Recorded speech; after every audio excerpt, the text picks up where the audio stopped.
in continuation of the last videos on phase rule of BSc Part 2 Physical Chemistry. In this video, we are going to study about carbon dioxide system. जो carbon dioxide system का आरेख है, प्रावस्था का आरेख, वो इस चित्र में दर्शाया गया है। इस चित्र में हम देखते हैं जो प्रमुख लक्षण है वह है इसमें 3 कर्व हैं, AO, OB एंड OC। इसमें 3 एरियाज़ हैं। एक एरिया है जो AO और C के लेफ्ट हैंड साइड में है, दूसरा एरिया AO और B के नीचे है और तीसरा एरिया COB के मध्य है। अब हम बात करते हैं वक्र की। तो वक्र जो हमारा OA वक्र है, इस OA वक्र पर ठोस CO2 तथा वाष्प CO2 साम्यावस्था में है, अतः इसे ठोस CO2 का ऊर्ध्वपातन वक्र या सब्लिमेशन कर्व कहते हैं। इस वक्र पर 2 प्रावस्थाएं विद्यमान है, दैट इज फेज इज 2, और चूंकि तंत्र में घटकों की संख्या एक ही है, that is component is equal to 1, अतः यह मान प्रावस्था के निम्न में रखने पर हमारे पास आता है F is equal to C minus P plus 2, अतः F का मान आता है 1। अतः जो तंत्र है वह एक चर है, यानी कि इस पर डिग्री ऑफ फ्रीडम 1 है। वक्र पर बिंदु S एक वायुमंडल का CO2 का ऊर्ध्वपातन ताप पर -78 डिग्री सेंटीग्रेड दर्शाता है। इस वक्र की तुलना यदि हम जल तंत्र, जो कि हमने पिछली वीडियोस में करी थी, उसे करें तो इसी प्रकार के वक्र से करें हम, तो ये पाया जाता है कि जो निम्न ताप पर भी CO2 सॉलिड का जो वाष्प दाब होता है वह बर्फ के वाष्प दाब से कहीं अधिक होता है। अब हम बात करते हैं वक्र O और B की। तो यह जो वक्र है वह CO2 द्रव तथा CO2 वाष्प में के बीच में साम्य प्रदर्शित करता है। अतः इस द्रव को हम इस वक्र को या इस कर्व को हम द्रव CO2 का वाष्प दाब वक्र या वेपर प्रेशर कर्व कहते हैं। इस वक्र पर तंत्र एक चर में है क्योंकि 2 प्रावस्थाएं साम्यावस्था में है। जल तंत्र के समान ही जो B बिंदु है वह क्रांतिक बिंदु कहलाता है, और इस पर जो क्रांतिक बिंदु पर जो क्रांतिक ताप है वह 31.1 डिग्री सेंटीग्रेड है तथा इस पॉइंट पर जो क्रांतिक दाब है वह 73 वायुमंडलीय है। अब हम बात करते हैं वक्र O और C की। इस वक्र पर CO2 सॉलिड तथा द्रव CO2 साम्यावस्था में है, अतः यह वक्र ठोस CO2 का गलन वक्र या फ्यूजन कर्व कहलाता है। यह वक्र भी एक चर तंत्र प्रदर्शित करता है क्योंकि यहाँ पर भी हम देखते हैं 2 प्रावस्थाएं साम्यावस्था में है और चूंकि कंपोनेंट तो एक ही है। अब साथ में हम देखते हैं कि जो इस वक्र का झुकाव है, इंक्लिनेशन है, वो जो वाटर सिस्टम जो हमने पिछले वीडियोज़ में करा है उसके बिल्कुल विपरीत दाईं ओर है। वाटर सिस्टम में ये जो इंक्लिनेशन है वह लेफ्ट हैंड साइड होता है प्रेशर एक्सिस की तरफ, जबकि इसमें ये अगेंस्ट द प्रेशर एक्सिस है। तो ये इसलिए होता है क्योंकि जो CO2 लिक्विड का मोलर आयतन होता है वह CO2 सॉलिड के मोलर आयतन से अधिक होता है। अर्थात जब CO2 लिक्विड CO2 सॉलिड में परिवर्तित होती है, यानी फ्रीजिंग होती है, लिक्विड से द्रव से सॉलिड में परिवर्तन होता है, तो आयतन में कमी आती है। इस वक्र से यह स्पष्ट है कि जो CO2 सॉलिड का दाब होता है, जो CO2S का गलनांक होता है वह दाब की वृद्धि से बढ़ता है, यानी as we increase the pressure the melting point of the CO2 increases. अब हम आते हैं वक्रों से घिरे क्षेत्र पर। जैसे कि हमने पहले देखा, जो वक्र OA और C है, इस क्षेत्र में केवल ठोस विद्यमान है, अतः P is equal to 1, C is equal to 1। इसके मान अगर हम फेज रूल में रखें, that is F is equal to C minus P plus 2, तो इस यहाँ पर डिग्री ऑफ फ्रीडम आती है 2, यानी इस क्षेत्र में प्रत्येक बिंदु कहाँ पर भी हो, हर बिंदु पर यह जो सिस्टम होगा उसकी डिग्री ऑफ फ्रीडम 2 होगी। अब हम आते हैं वक्र AOB के नीचे के क्षेत्र पर। इस क्षेत्र में केवल CO2 गैस विद्यमान है, यानी इस पूरे क्षेत्र में एक फेज है, और चूंकि कंपोनेंट भी एक फेज है तो ये मान भी अगर हम फेज रूल में रखते हैं तो जो डिग्री ऑफ फ्रीडम आती है वो आती है 2। अतः इस क्षेत्र में कहीं पर भी वो एक पॉइंट होगा, उस हर पॉइंट पर डिग्री ऑफ फ्रीडम 2 होगी। अब हम आते हैं तीसरे एरिया, दैट इज वो एरिया जो COB के बीच में है।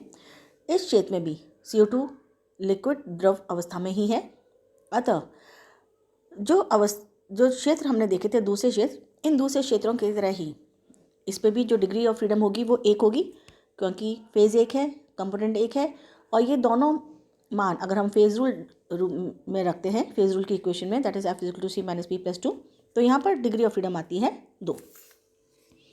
अब हम बात करते हैं, अगर हम टेम्परेचर चेंज करते हैं प्रेशर को कांस्टेंट रखते हुए, तो सपोजिंगली हम इस पॉइंट से टेम्परेचर चेंज करना शुरू करते हैं और इस पॉइंट तक ले जाते हैं।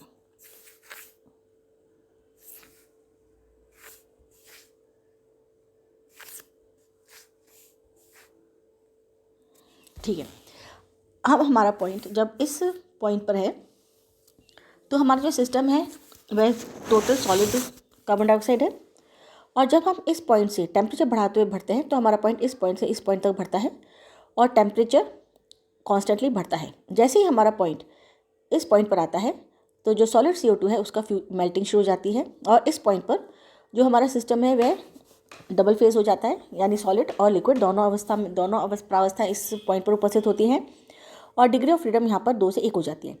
तो यानी यहाँ से हम जब चले थे तो हमारा सिस्टम एक फेज था और डिग्री ऑफ फ्रीडम 2 थी। जब हम इस पॉइंट पर पहुँचते हैं तो यहाँ पर हमारा सिस्टम 2 फेज का हो जाता है, डिग्री ऑफ फ्रीडम 1 हो जाती है और टेम्परेचर अरेस्ट हो जाता है। यानी इस पॉइंट के बाद टेम्परेचर बढ़ना बंद हो जाता है, और ये टेम्परेचर अरेस्ट तब तक होता है जब तक कि सारा का सारा हमारा जो सॉलिड CO2 है वह मेल्ट नहीं हो जाता। जैसे ही सारा सॉलिड CO2 मेल्ट होता है वैसे ही वापस से टेम्परेचर बढ़ना शुरू होता है और हमारा पॉइंट इस एरिया में आ जाता है। जब इस एरिया में आ रहा है तो हम देखते हैं कि हमारा जो सिस्टम है वह पूरा का पूरा लिक्विड अवस्था में है, और यहाँ पर वापस से डिग्री ऑफ फ्रीडम 1-2 हो जाती है। तो यहाँ पर हम देखते हैं जो हमारा सिस्टम 2 फेज़ में था वो 1 फेज़ में आ जाता है, और डिग्री ऑफ फ्रीडम यहाँ से यहाँ तक 1/1 होती है, और यहाँ पर डिग्री ऑफ फ्रीडम 2 हो जाती है, और ये कंटिन्यू रहता है जब तक कि हमारा जो सिस्टम है वह इस पॉइंट पर नहीं आता। तो इस पॉइंट तक हमारे सिस्टम का जो टेम्परेचर हम बढ़ा रहे हैं वो बढ़ता रहता है, और डिग्री ऑफ फ्रीडम 2 रहती है और फेज़ 1 होता है लिक्विड अवस्था में। जैसे ही हम इस पॉइंट पर पहुंचते हैं वैसे ही अरेस्ट ऑफ टेम्परेचर हो जाता है। जो लिक्विड CO2 है वह वेपोराइज होनी शुरू हो जाती है, और अरेस्ट ऑफ टेम्परेचर होता है तब तक जब तक कि सारा का सारा लिक्विड CO2 वेपोराइज नहीं हो जाता। अतः हम देखते हैं कि जो हमारा सिस्टम 1 फेज़ में था वो वापस से 2 फेज़ में आ जाता है, और उसके डिग्री ऑफ फ्रीडम 2 से 1 हो जाती है, और जैसे ही सारी की सारी CO2 लिक्विड वेपोराइज होती है वैसे हमारा पॉइंट आगे बढ़ता है, टेम्परेचर बढ़ता है और इस एरिया में आ जाता है। और हम देखते हैं कि यहाँ पर जो डिग्री ऑफ फ्रीडम है वह 2 होती है, क्योंकि हमारा जो सिस्टम है उसमें सिर्फ एक ही प्रावस्था होती है। तो इस पॉइंट से इस पॉइंट तक यहाँ आने में हमारा सिस्टम बाय फेज से यूनिफेज हो जाता है, और डिग्री ऑफ फ्रीडम 1 से 2 हो जाती है। इसी प्रकार अगर हम यहाँ से चलें तो हम देखते हैं कि इस पॉइंट पर जो हमारा सिस्टम है वह यूनिफेज है, सिर्फ सॉलिड है, और ये डिग्री ऑफ फ्रीडम 2 है। इस पॉइंट तक टेम्परेचर बढ़ता है और हमारा सिस्टम यूनिफेज रहता है, डिग्री ऑफ फ्रीडम 2 रहती है। जैसे ही ये सिस्टम यहाँ आता है हम देखते हैं जो हमारा सॉलिड CO2 है उसका सब्लिमेशन शुरू हो जाता है, और यहाँ पर जो फेजेस होते हैं वह 2 हो जाते हैं, और जो हमारा सिस्टम होता है वह यूनिफेज से बाईफेज हो जाता है, और जो डिग्री ऑफ फ्रीडम है वह 2 से 1 हो जाती है। और अरेस्ट ऑफ टेम्परेचर तब तक रहता है जब तक कि सारा का सारा जो सॉलिड है वह वेपर्स में कन्वर्टेड नहीं हो जाता। जैसे ही सारा हमारा जो सॉलिड CO2 है वेपर्स में कन्वर्टेड होता है वैसे टेम्परेचर वापस से बढ़ना शुरू करता है, और सिस्टम हमारा इस एरिया में जाता है जो कि यूनिफेज है, क्योंकि यहाँ पर सिर्फ वेपर्स है, और हमारा सिस्टम बाय फेज से यूनिफेज हो जाता है, और 2 डिग्री ऑफ फ्रीडम से 1 डिग्री ऑफ फ्रीडम आ जाता है। अब हम बात करते हैं इस टेम्परेचर की, दैट इज़ O की। ये एक ट्रिपल पॉइंट है। इस ट्रिपल पॉइंट पे हम देखते हैं सॉलिड CO2, लिक्विड CO2 और गैसियस CO2 ये तीनों के तीनों साम्यावस्था में हैं, यानी इस पॉइंट पर ये तीनों को एग्जिस्ट करते हैं, और ये जो है यहाँ पर जो डिग्री ऑफ फ्रीडम होती है वह 0 होती है। अगर हम ये 3 फेज़ की वैल्यू और 1 कंपोनेंट की वैल्यू फेज़ रूल में डालते हैं तो हमारी फ्रीडम डिग्री 0 आती है। और हम देखते हैं कि जैसे ही हम बोलते हैं कि जो हमारा सिस्टम है ये ट्रिपल पॉइंट है, और यहाँ पर सॉलिड CO2, लिक्विड CO2 और गैसियस CO2 इक्विलिब्रियम में है, तो ऑटोमेटिकली ये जो सिस्टम है इसकी सारी जो स्टेट्स हैं वो फिक्स हो जाती हैं, क्योंकि ये ऑटोमेटिकली सेल्फ डिफाइंड सिस्टम है एट 0 पर। इस पर जो प्रेशर है वह 5.11 एटमॉस्फेयर रहता है, और जो टेम्परेचर है वह -56.6 रहता है। और अगर हम देखें, अगर हम इस 56.6 को अगर हम आगे बढ़ाएं तो ये सिस्टम 0 पे नहीं रहेगा। तो ये सेल्फ डिफाइंड पॉइंट है। इस पॉइंट पर अगर हम कहते हैं कि हमारा सिस्टम पर जो हमारा पॉइंट है इस पर तीनों फेजेस इक्विलिब्रियम पर है, तो इट इज़ ऑटोमेटिकली फिक्स्ड कि जो प्रेशर है वो 5.11 एटमॉस्फेयर होगा और जो टेम्परेचर है वह -56.6 होगा, क्योंकि किसी और दूसरे एटमॉस्फेयर प्रेशर पर और किसी और दूसरे टेम्परेचर पर यह सिस्टम को एग्जिस्ट नहीं कर सकता। अगर हम इसमें प्रेशर बढ़ाते हैं, यानी प्रेशर में बढ़ाते हैं या कम करते हैं, प्रेशर में चेंज करते हैं, या अगर हम टेम्परेचर में चेंज करते हैं, तो हम देखते हैं कि तीनों फेजेस में से कोई ना कोई एक फेज़ गायब हो जाएगा और ये जो हमारा ट्रिपल पॉइंट है यह एग्जिस्ट करना बंद कर देता है। तो यह 0 डिग्री ऑफ फ्रीडम है, यहाँ पर हम किसी को भी चेंज नहीं कर सकते हैं। अब हम आते हैं हमारे स्टडी पर कि तत्व में उपस्थित जो प्रावस्था है, हम इसकी CO2 तंत्र की जो प्रमुख विशेषता है उनको एक सारणी के द्वारा समझाते हैं। अगर एक प्रावस्था साम्य है, अगर हम देखें सॉलिड CO2, यह वक्र AOC के बाईं ओर है और यहाँ पर डिग्री ऑफ फ्रीडम 2 है।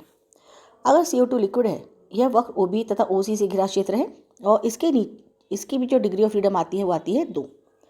अगर हम CO2 गैस की बात करें, यह वक्र OEB के नीचे का क्षेत्र है और इसकी भी जो डिग्री ऑफ फ्रीडम आती है वो आती है 2। अब हम उस तंत्र सिस्टम की बात करते हैं, उस पॉइंट पर, मतलब सिस्टम तो हमारा CO2 ही है, लेकिन CO2 सिस्टम के उस पॉइंट की बात करते हैं जब दो प्रावस्थाएं साम्य पर होती हैं। तो ये दो प्रावस्थाएं साम्य पर होती हैं वो कर्व पर होती हैं। पहला कर्व है जिस कर्व OA, जिस पर CO2 सॉलिड और CO2 गैस साम्य अवस्था में होती है, इसे ऊर्ध्वपातन कर्व कहते हैं और इस पर जो डिग्री ऑफ फ्रीडम आती है वो आती है 1। तीसरा जो कर्व है जहाँ पर दो प्रावस्थाएं साम्यावस्था में रहती हैं वो है वक्र OB और इस पर CO2 लिक्विड और CO2 गैस साम्यावस्था में रहती हैं, अतः इसे वाष्पन कर्व कहा जाता है और यहाँ पर भी डिग्री ऑफ फ्रीडम आती है 1। अब हम तीसरे कर्व की बात करते हैं जहाँ पर दो प्रावस्थाएं साम्यावस्था में रहती हैं, वो है वक्र OC।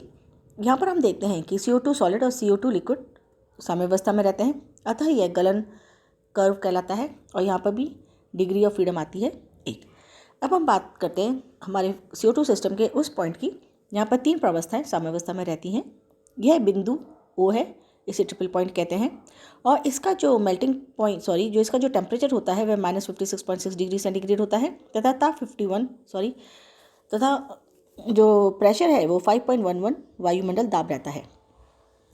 तो जो बिंदु O है ट्रिपल पॉइंट पर -56.6 डिग्री सेंटीग्रेड ताप तथा 5.11 वायुमंडल दाब ऑटोमेटिकली फिक्स रहता है, इसमें हम किसी भी प्रकार का चेंज नहीं कर सकते हैं।